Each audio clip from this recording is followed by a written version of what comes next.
Today I'm going to show you how to make an M.C. Escher style tessellation. M.C. Escher was a Dutch artist and mathematician, and he liked to play around with optical illusions and 3D perspective drawings. He also liked to play around with tiling. And tiling refers to covering a shape or a space completely with other shapes. So he wasn't satisfied with just using simple shapes like squares and rectangles. He liked to experiment to see if he could find other ways of tiling spaces. So to start with, what I'm going to do is make a square, and I'm choosing to make this square 3 by 3 inches. You could go smaller, you could go bigger.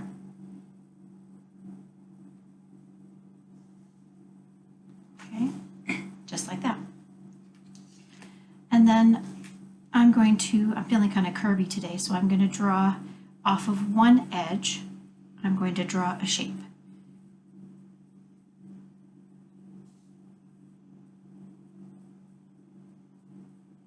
Kind of looks like a wave. Yeah, I like that. And then off of an adjacent edge, I'm going to draw another shape. And you can really be quite creative with this, do whatever you like, and experiment.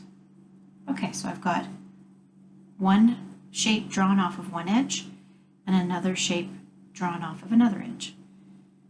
They should be adjacent to each other, meaning side by side, not opposites. The next step, I'm going to cut out my square.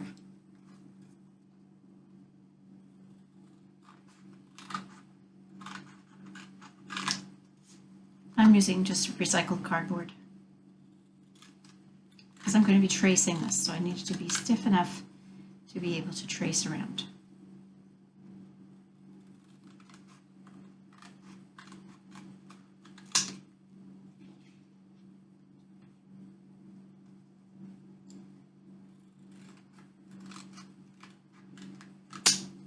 Okay, so that's cut out. Next, I'm going to cut out those shapes that I drew.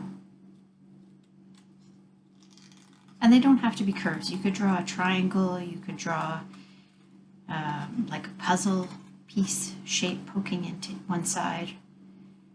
You could draw a rectangle, a small rectangle off of a side. It doesn't have to go from one corner to another. It can go part of a side,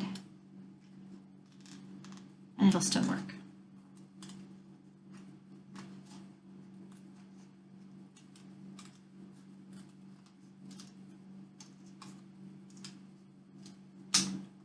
Okay, so that one's cut out.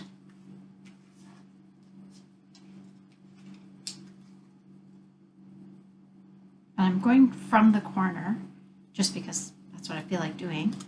It can be right in the middle. It doesn't have to be in a corner.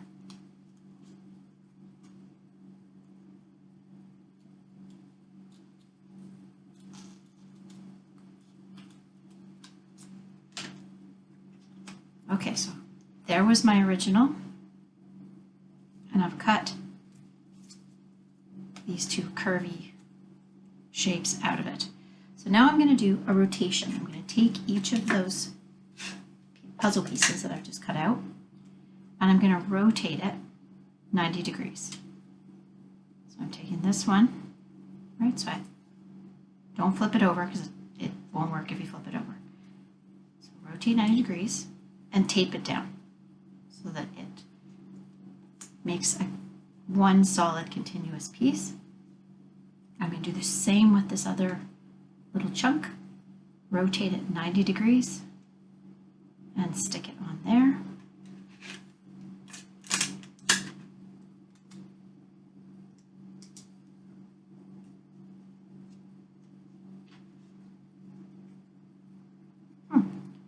Now, right now, in this orientation, I'm not sure what it looks like, but if I turn it around, oh, hey, that kind of looks like a bird. If it helps, I'm going to put a little eyeball here. There, see? Looks like a bird. So here's the interesting thing about this object that we've just made, the shape that we've just made. It should tile with itself.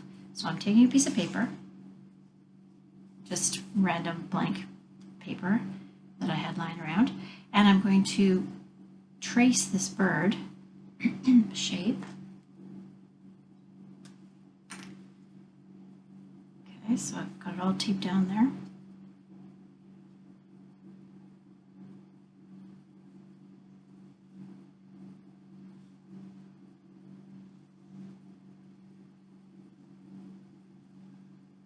I'm going to add details into the drawing later.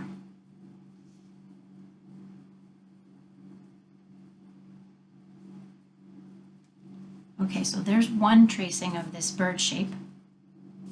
And if I take my tracing, it will nest into itself. Just like that. Oh, I just made a pun.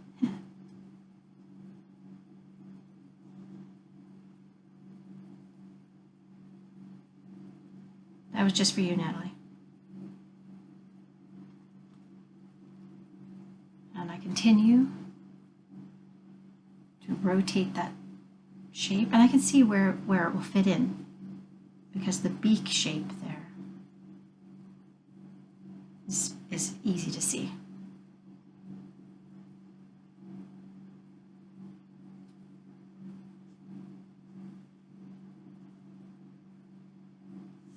Okay.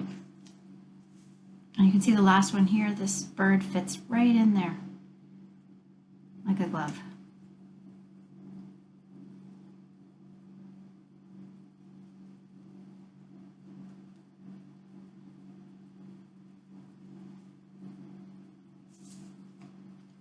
And I can repeat that pattern several times if I like. If I did a smaller design, then I would have more repetitions within the space of my page.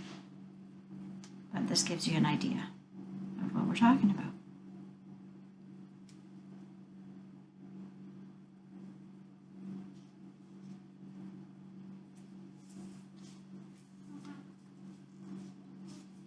This right here is the wing.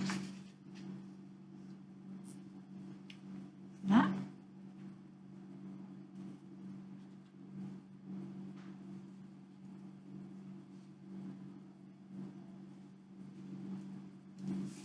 Okay.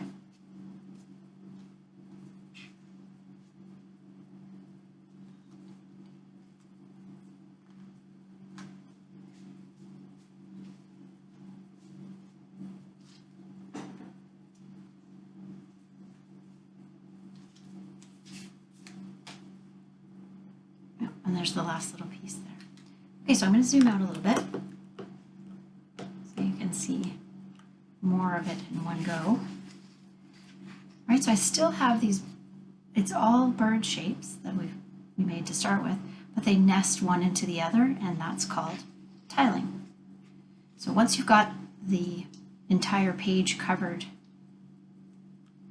with your design, like this, you can go back in and add some design elements to it to help show what it is that's in your picture. So I'm going to add in some beaks here.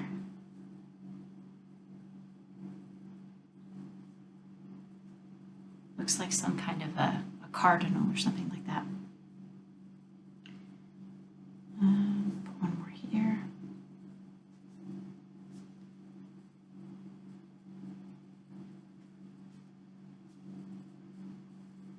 Okay, and maybe I want to add some tail feathers.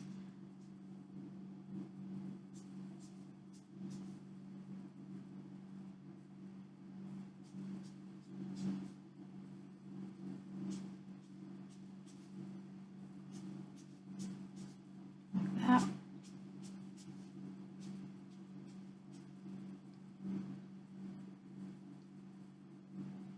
Okay, you can get really creative. You can add in more feather details on the wings if you like. So if you choose to take on this challenge, this math challenge, please share a picture in our class Teams or send it to me by email. Have fun.